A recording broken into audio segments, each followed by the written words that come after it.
Bonsoir à toutes et à tous. Merci d'être avec nous pour ce journal. Au sommaire, la 8e conférence et assemblée générale annuelle de l'Association des commissions de finances des parlements de la communauté ouest-africaine.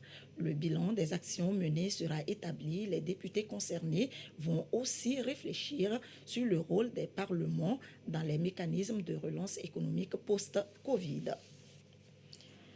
L'ARMP vulgarise le code d'éthique et de déontologie dans la commande publique. L'autorité de régulation des marchés publics au Togo a lancé ce lundi à Lomé une campagne dans cette optique.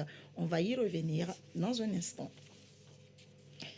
Et nous allons finir avec le cinéma, la projection en avant-première ce samedi du film Le Coup de grâce, un long-métrage réalisé par Steven Haff. Et nous sommes justement sur ce plateau avec lui. Le Coup de grâce, on en parle en fin de journal. Voilà pour les titres. Les parlementaires de la communauté ouest-africaine réfléchissent sur les mécanismes de relance économique. C'est au cours de la 8e conférence et assemblée générale de l'Association des commissions de finances de l'Afrique de l'Ouest. Les travaux ont démarré ce matin. Objectif, redynamiser cette organisation et proposer des solutions adéquates afin de relancer les économies des pays durement frappés par la pandémie de Covid-19. Christine Pété-Kialoudé. En Ukraine, l'Afrique de l'Ouest vit aussi de façon directe les conséquences sur le marché. Le prix du pain a par exemple augmenté, une situation qui n'arrange pas du tout les économies déjà fragilisées par la pandémie à Covid-19. Devant ce tableau inquiétant, les parlementaires membres de l'Association des commissions des finances de l'Afrique de l'Ouest se demandent ce qu'il y a de mieux à faire, leur rôle en tant que parlementaires, bref, les bonnes pratiques à adopter. La crise sanitaire a éprouvé tous les pays du monde et toutes les économies doivent se réajuster pour pouvoir continuer à croître. Nous essayons d'apprécier les choix de politique des gouvernements pour voir si ces choix de politique correspondent réellement aux besoins des populations. Aujourd'hui, c'est une opportunité de redynamiser la situation et puis donner la vie, une nouvelle vie à la situation. Échanger entre les députés pour voir comment sortir notre sous-région de la crise. Cette rencontre de Lomé touche directement le quotidien des populations. Chaque pays a dû mettre en place des mesures de riposte qui font également objet d'échanges et de partage. Au Togo, par exemple, nous nous réjouissons de l'implication personnelle du président de la République, son Excellence M. Faure Eswazimna Gnassingbé, dans la mobilisation des ressources pour faire face à cette crise. Un ensemble d'ingénieux programmes tels que Novici, un programme de transfert monétaire aux plus vulnérables, ont été mis en œuvre pour soutenir les couches. Il est donc impérieux de soutenir ces genres de rencontres des élus du peuple visant à renforcer leur capacité en matière de contrôle de l'action gouvernementale et à la consolidation des systèmes de résilience socio-économique de notre pays. Attendu également de ces travaux, le renouvellement du comité exécutif du WAPAC. Depuis 2015, c'est le Togo qui préside aux destinées de cette organisation. Pour soutenir le pouvoir d'achat des populations, le gouvernement a depuis le 27 avril pris certaines dispositions, notamment le plafonnement des prix des produits locaux et importés. Malgré ces mesures, force est de constater que le prix des produits de première nécessité a connu une hausse sur le marché. Sous-production ou augmentation des prix à l'usine, le ministre du Commerce a visité certaines unités de production de la farine de blé et d'huile pour apporter des réponses à toutes ces préoccupations. Reportage Abidé Gnassingbé. Les décisions et dispositions prises par le gouvernement pour lutter contre la vie chère et soutenir le pouvoir d'achat des ménages peinent à être mises en place. Malgré le plafonnement des prix des produits locaux et importés, le constat reste amer. L'huile et la farine de blé, par exemple, sont chers et difficiles d'accès. À qui la faute? Aux unités de production. Le ministre du Commerce, de l'Industrie et de la Consommation locale a rendu visite à certaines d'entre elles. Toutes, sans exception aucune, respectent la nouvelle donne. Nous sommes tout aussi partie prenante de ce problème de cherté, parce que l'huile est chère, oui, mais n'a pas encore atteint les niveaux que nous voyons sur le terrain. Nous sommes désormais exonérés de TVA sur nos produits. Nous avons traduit cela dans les faits immédiatement, si bien que nos cartons de 4 x 5 litres qui font 20 litres sont passés donc des 32 000 redescendus à 25 000. Le prix aujourd'hui de l'huile en Malaisie, si on veut l'acheter, il revient à plus de 30 000 francs vendus au Togo. Donc c'est avec les efforts du gouvernement qu'on arrive à avoir un prix. Aujourd'hui, notre prix actuel, le prix de grossiste, c'est 25 500 francs. Donc on est déjà moins que ce que le gouvernement a demandé. Mais le gros souci aujourd'hui, c'est qu'il y a de la spéculation en ville. Et nous ne pouvons pas contrôler cette spéculation due au fait qu'ils ramassent, comme notre bidon est le moins cher de la sous-région, ils prennent notre bidon et ils passent les frontières avec. Donc c'est ça le gros problème aujourd'hui. Effectivement, l'État a fait beaucoup depuis 2 ans en fait, pour le blé, pour pouvoir alimenter à un prix le plus bas possible la population. Notre prix n'a pas changé, on est toujours à 19 500 francs le sac de 50 kg actuellement. On n'a pas attendu la crise en fait, ukrainienne pour pouvoir trouver des alternatives, puisqu'on intègre une partie du maïs produit localement dans la farine de blé sur certaines références, notamment la farine la togolaise. Aujourd'hui, nous avons une catégorie de farine. Bélier, nous vendons ça à 19 300 et la colombe à 19 000. Et ce que nous pensons que c'est ça rentre dans la logique du gouvernement. Voilà, c'est ce que nous faisons. Et tout va bien. Nous sommes disponibles sur le marché. Et quand il y a eu accompagnement du gouvernement, nous devons aussi aller dans la même direction que le gouvernement. Donc on les a sensibilisés. Que ce soit à Nyoto, à Sopal ou encore à la Société Générale du Moulin, en passant par la Société des Moulins Modernes du Togo, le message est le même. Accompagne le gouvernement dans ses actions. Nous apprécions l'effort qui est fait par ces unités en termes de respect des plafonds décidés. Et nous voudrions profiter de cette occasion pour en appeler à la conscience de tous, au respect des mesures en termes de plafonnement éditées suite à des sacrifices financiers qui sont faits par l'État. Ça saigne le budget de l'État. Et tous ceux-là qui ne se rangeraient pas dans ce que nous disons s'exposeront sûrement à la rigueur de la loi. Le ministre en appelle à la conscience patriotique de tous pour la bonne mise en application de ces dispositions. Registre économie toujours et les administrations fiscales des pays africains et occidentaux qui mutualisent leurs efforts pour lutter contre la fraude et l'évasion fiscale. Elles ont opté pour la mise en place et la gestion d'unités opérationnelles d'échange de renseignements. Les parties prenantes sont talonnées pour acquérir les outils nécessaires pour la mise en place de ces plateformes. Clarissa Ticlé. Les flux financiers font perdre à l'Afrique plus de 80 millions de dollars US chaque année. Cela est dû aux transactions transfrontalières qui échappent au contrôle des États.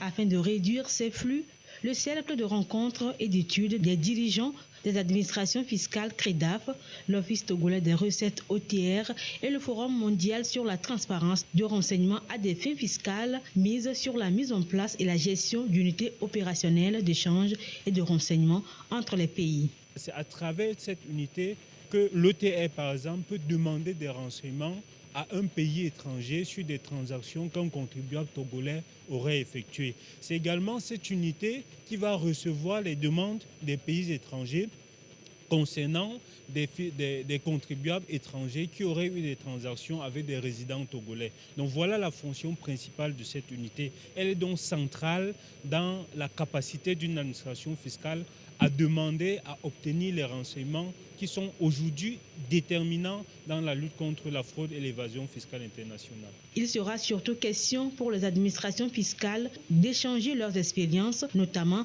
sur les bonnes pratiques en matière de renseignement. C'est vraiment un atelier extrêmement pratique. Comment mettons en place des unités d'échange de renseignements? Comment tout ça fonctionne-t-il? Certains pays l'ont déjà mise en œuvre. Ils ont rencontré probablement un certain nombre de difficultés. Ça permet vraiment d'enrichir et de faciliter la mise en œuvre de ces unités de façon très opérationnelle, dont évidemment l'intérêt est surtout bien sûr d'accroître les ressources fiscales des pays. Le Togo, à l'instar d'autres pays, a besoin de ressources internes pour financer son économie et améliorer les conditions de vie des populations. La coopération en matière fiscale à travers l'OTR permettrait de réduire les flux financiers qui sapent l'économie nationale. L'un des principaux défis de notre institution dans cette lutte réside dans l'absence d'instruments juridiques lui permettant d'obtenir de certains pays les renseignements nécessaires à la conduite des investigations et contrôles fiscaux. Cet atelier conjoint CREDAF Forum mondial est donc une réelle opportunité pour nos administrations. La mise en place et la gestion des unités opérationnelles de partage de renseignements constituent donc un ensemble de stratégies à mettre en œuvre par les administrations fiscales pour lutter efficacement contre les fraudes et les évasions fiscales. Et pour plus de performances en matière d'analyse des données, les administrations fiscales et douanières de 4 pays en Afrique subsaharienne et centrale, dont le Togo, ont procédé au lancement du projet DataFeed. Ceci pour une analyse automatique des données fiscales et douanières. Clarisse Aticlé. Des outils et solutions particulières à développer pour améliorer le fonctionnement des administrations fiscales et douanières. L'Expertise France propose l'utilisation de la science des données. Le projet Data dans les administrations fiscales et douanières DataFeed est lancé à cet effet. C'est une discipline qui consiste tout simplement à valoriser les données dont les administrations disposent pour leur améliorer leur travail au quotidien. On va réfléchir tous ensemble au type de solutions qu'on va pouvoir développer. Donc on va mettre tout le monde à contribution avec la mobilisation d'un cabinet français qui s'appelle Numéricité. Et eux, ils ont des méthodologies particulières pour faire en sorte que les gens discutent et qu'on analyse des points très importants qui vont nous permettre de travailler sur les 8 mois à venir. 4 pays, la Côte d'Ivoire, la Mauritanie, le Niger et le Togo se sont retrouvés à Lomé pour le lancement du DataFeed.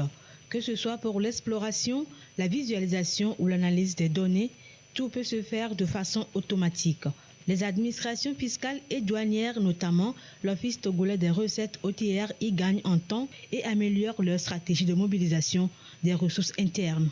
Pour l'OTR, ce projet permettra aux équipes chargées des statistiques et des études miroirs de pouvoir automatiser les tâches relatives au traitement des données d'une part et d'autre part, de renforcer la méthodologie et les outils d'analyse de risque. Il permettra en outre à tout le personnel de nos administrations fiscales d'accéder à des formations en ligne sur des thématiques diverses et d'actualité basées sur des études de cas pratiques et des partages d'expériences des experts nationaux et internationaux. L'usage du numérique pour rendre plus performantes les administrations fiscales et douanières, c'est tout l'intérêt du projet DataFeed. Financé par la direction du Trésor français, il est élaboré et mis en œuvre par Expertise France jusqu'en 2023 et vise à augmenter les recettes internes de l'Afrique.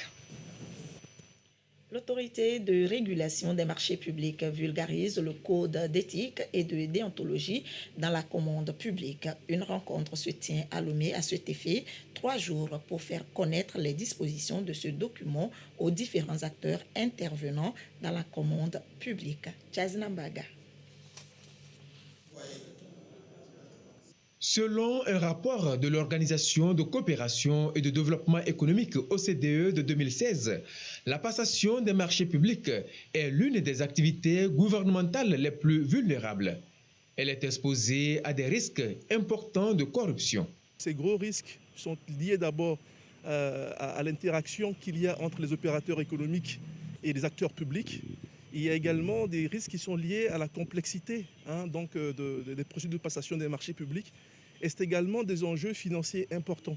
Prenant la mesure de la chose, le gouvernement a adopté en 2019 le décret portant code d'éthique et de déontologie pour moraliser le secteur de la commande publique.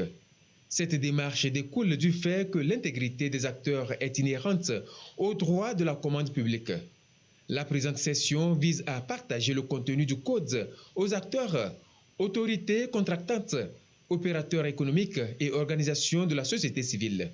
Nous attendons des participants qu'ils aient une meilleure connaissance de ce code d'éthique et de déontologie parce que dans ce code, il y a un certain nombre de principes qui sont érigés. Il y a également des sanctions qui sont prévues donc dans la pratique. C'est la raison pour laquelle nous faisons ces sensibilisations afin que les acteurs puissent prendre connaissance de ce texte. Il faut qu'ils maîtrisent ce texte et qu'ils identifient les risques également qui sont inhérents à la pratique de la passation des marchés publics.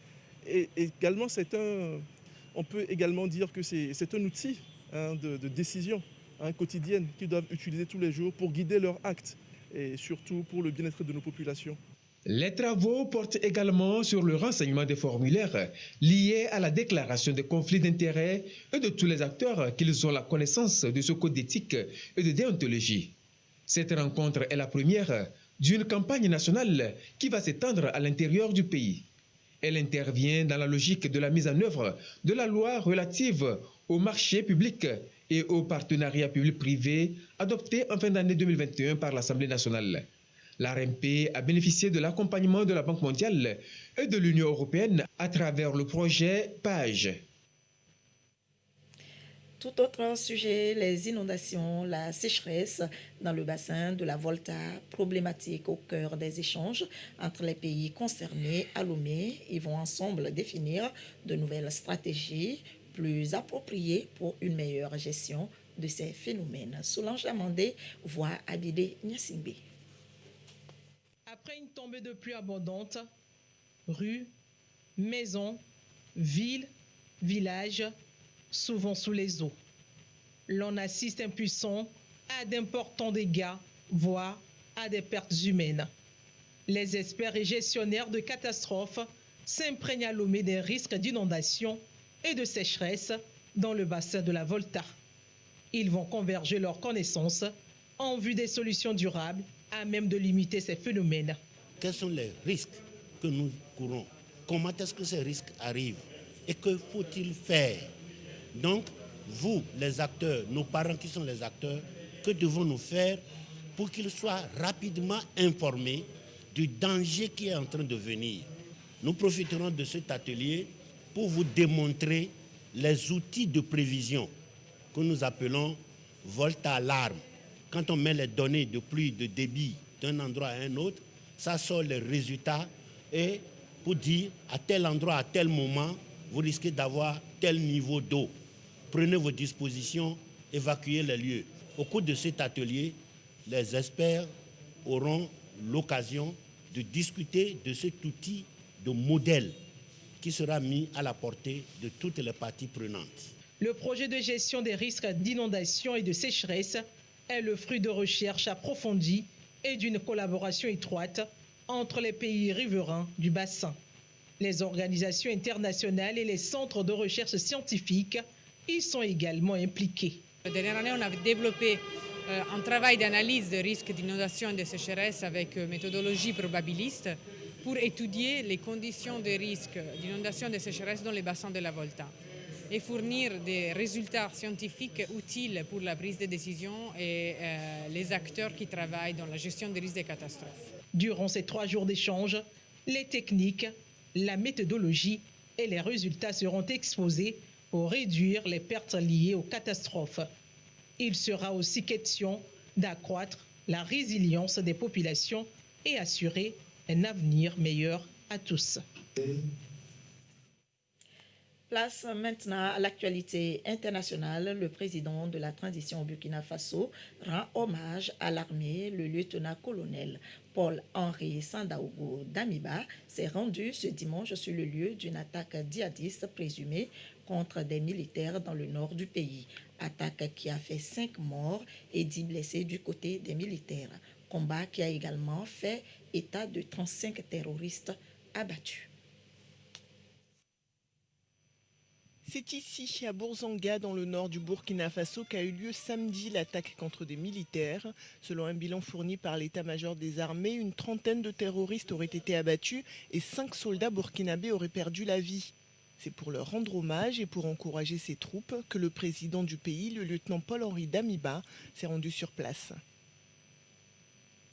Nous tendrons la main à ceux-là qui veulent abandonner le combat, mais nous sévirons contre ceux-là qui veulent perdurer dans la violence, contre les forces de défense et de sécurité, contre les populations civiles et contre les auxiliaires de la défense. Paul-Henri Damiba a fait de la question sécuritaire sa priorité. Mais depuis quelques semaines, il fait face à une recrudescence d'attaques djihadistes qui ont fait près de 200 morts, civils et militaires.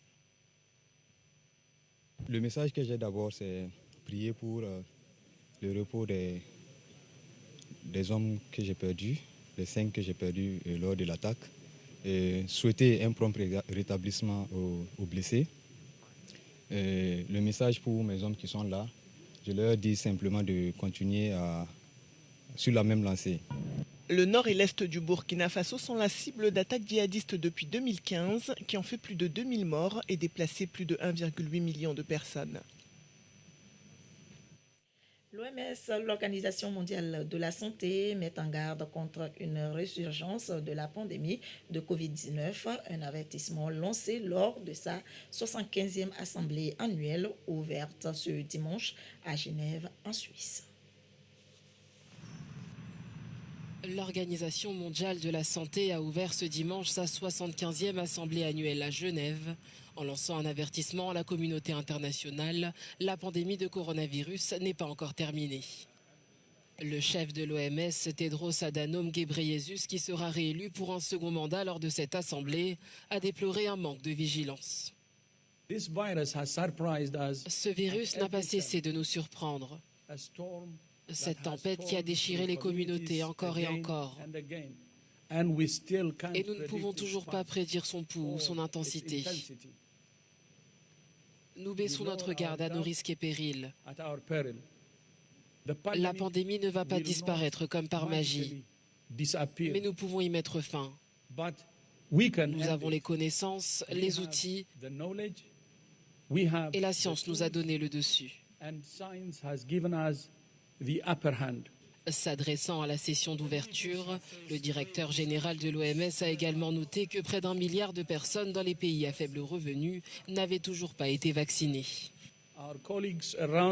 Nos collègues du monde entier répondent à des épidémies d'Ebola en RDC, de variole du singe, d'hépatite de cause inconnue et à des crises humanitaires complexes en Afghanistan, en Éthiopie, en Somalie, au Sud-Soudan, en Syrie, en Ukraine et au Yémen. Nous sommes confrontés à une grande convergence de maladies, de sécheresse, de famine et de guerre, alimentées par le changement climatique, les inégalités et les rivalités géopolitiques. Dans son message vidéo, le secrétaire général de l'ONU, Antonio Guterres, a souligné que l'Assemblée doit débattre de l'augmentation du financement de l'OMS, car la pandémie a révélé qu'elle ne dispose pas des ressources nécessaires. Et à ce propos, justement, au Togo, à ce jour, lundi 23 mai 2022, la situation de la pandémie au nouveau coronavirus se présente comme suit. Le nombre de cas confirmés est de 37 049, 3 nouveaux cas depuis hier. Le nombre de personnes guéries est de 36 750, 3 nouveaux guéris depuis hier. Le nombre de cas actifs est de 26 et le nombre de décès est de 273. Et c'est signé le ministre de la Santé, de l'Hygiène publique et de l'Accès universel aux soins, professeur Moustapha Nijiawa. L'autre titre de ce journal, le cinéma togolais, la projection en avant-première ce samedi à l'hôtel de février du film Le Coup de grâce du réalisateur togolais Steven Aff, un long métrage qui a conquis plus d'un. Parmi les premiers spectateurs, le chef du gouvernement, Victoire Tomiga Dobé, plusieurs autres personnalités et acteurs de renom du 7e art. Dodo Waré nous propose quelques séquences, ça vaut vraiment un coup d'œil. Regardez. La salle était pleine à craquer. Dans le hall, beaucoup s'impatientaient. Nul n'a voulu se faire compter l'avant-première du film Coup de grâce de Steven Aff. La cargaison est bien arrivée. J'ai eu confirmation de la livraison des mitrailleuses M240 et des M2 Browning. Tu peux d'ores et déjà aviser ton gars d'Interpol. 1h45 d'évasion. Je vous rappelle qu'il s'agit de sécurité nationale. Les yeux et l'esprit plongés au cœur des réalités politiques africaines. Dans le long métrage, une première dame sans aucun état d'âme est meurtrière. Qui a osé faire ça? Aux premières loges, le Premier ministre Victoire Tomega Dogbe. Également à cette avant-première, de nombreux critiques du cinéma, d'artistes et de cinéphiles. Chacun en a eu pour son compte. J'ai beaucoup aimé la réaction du public et je pense que le film a de beaux jours devant lui. Le cinéma peut-être en train de véritablement renaître. Peut-être grâce à lui, peut-être grâce à beaucoup de choses, mais c'est surtout grâce à la volonté politique, il faut toujours qu'on se le dise. Voir aujourd'hui qu'il a atteint ce niveau de qualité, ce niveau de rendu, pour moi c'est une fierté. Un seul mot, époustouflant. C'est rare de voir des producteurs, des réalisateurs de chez nous réaliser des scènes comme ça et aussi bien réussies. Non, j'ai adoré, c'était du 20 sur 10. Ce soir, je suis fière d'appartenir au pays de Steven Afoui. Je suis fière d'être togolaise et félicitations encore pour lui et bon vent. Une réussite.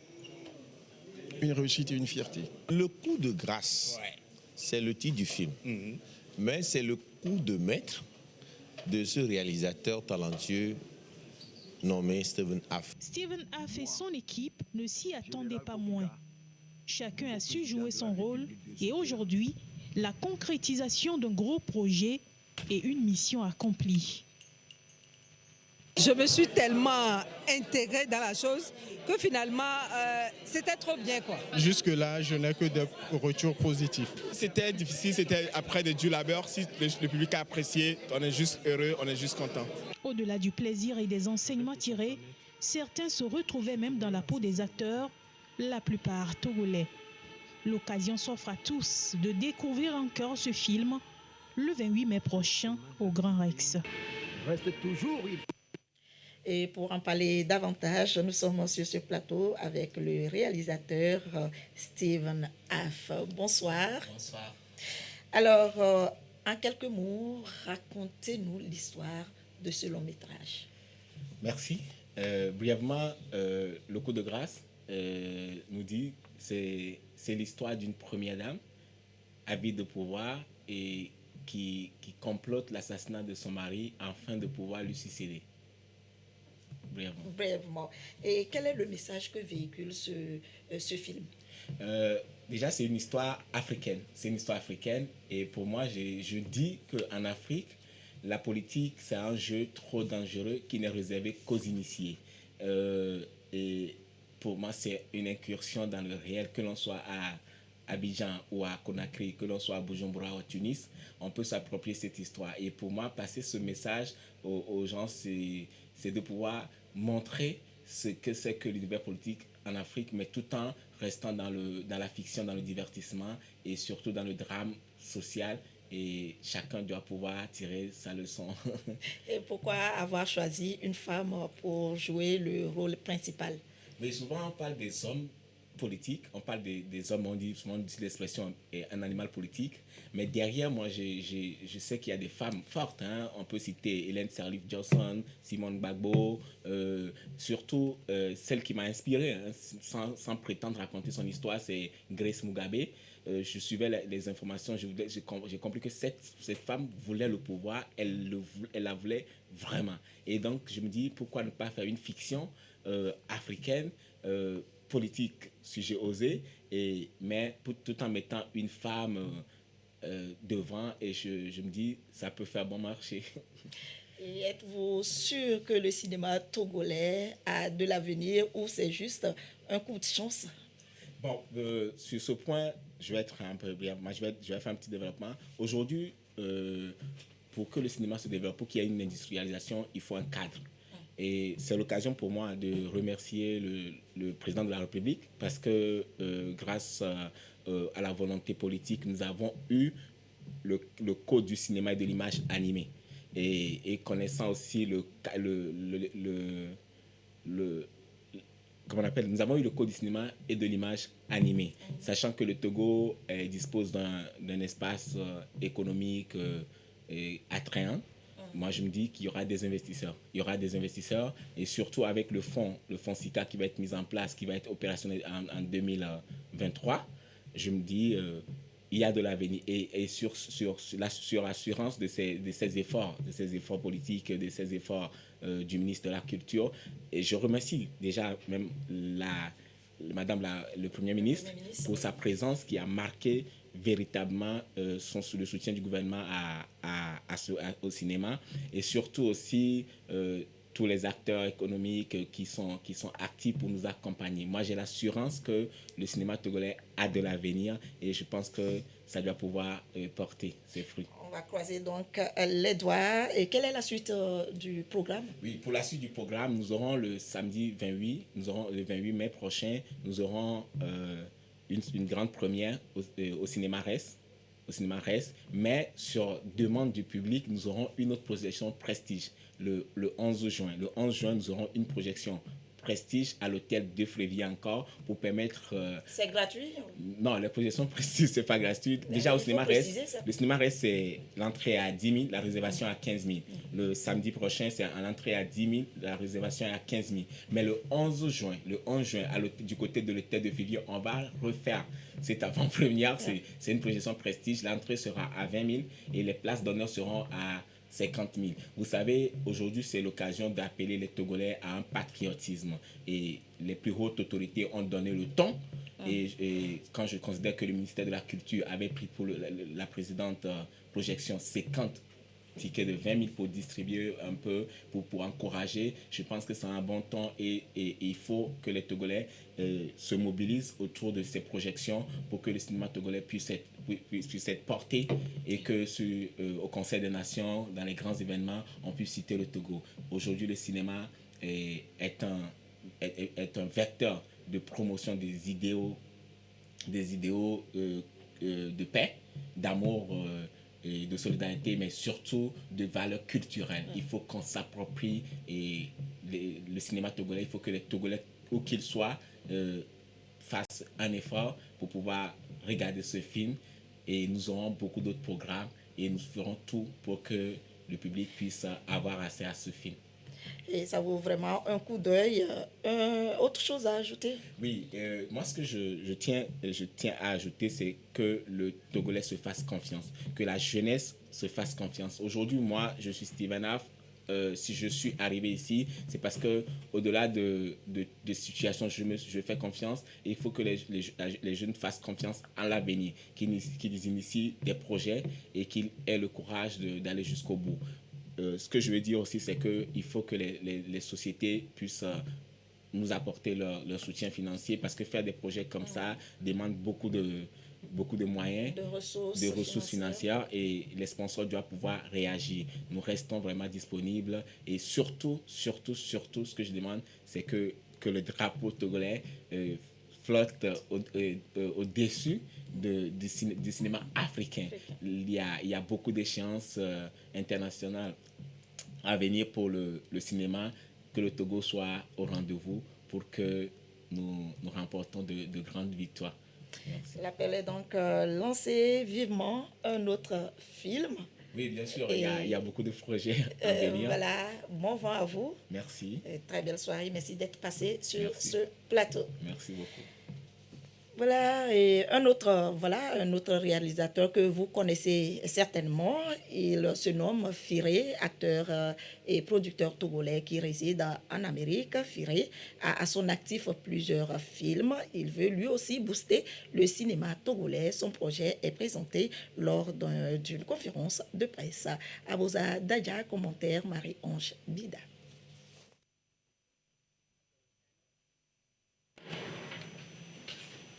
American Dream, le rêve américain. Ce film retrace la difficile vie des immigrés africains au pays de l'oncle Sam. L'acteur principal est un jeune cinéaste togolais résident aux États-Unis d'Amérique. Son nom, Firé, à la fois acteur, réalisateur et producteur. L'ambition du jeune cinéaste, mettre ensemble les acteurs du cinéma togolais. Le projet, et je peux dire, c'est une vision que j'ai pour le cinéma togolais, parce que quand on parle du cinéma, bon, on ne connaît même pas le Togo. Quand on parle du cinéma, il y a deux choses. Il y a les Hollywood et les Nollywood. Donc, je veux que quand on parle du cinéma, on doit citer le Togo. On a besoin de tout le monde, on a besoin de la population, on a besoin même du ministre. Donc, on doit s'adresser à tout le monde. Le cinéma togolais peine toujours à se trouver une identité et à s'exporter. Avec toute son expérience, Faye compte bien mettre le cinéma togolais en plein écran. Un coup de projecteur pour faire rayonner le 7e art au Togo.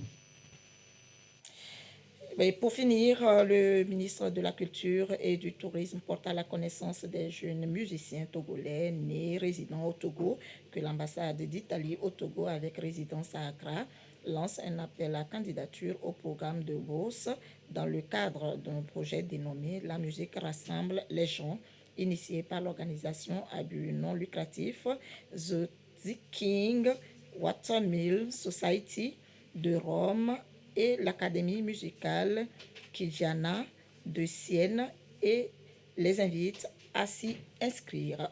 Ce programme de cours d'été de l'enseignement supérieur qui se tiendra en Italie se fera en anglais et permettra d'offrir des opportunités aux jeunes talents et de promouvoir l'excellence musicale et la culture italienne. Les informations utiles relatives aux modalités de participation sont à consulter par email info@thetikingwatermill.com. C'est signé le ministre Dr Kossi Lamadoukou. Ainsi se termine ce journal. Merci de votre attention. Dans un instant, la météo à suivre, le magazine des sports avec Claude Ama. L'actualité revient à 22h30 avec Abidé Niassingbe. Très belle soirée à vous.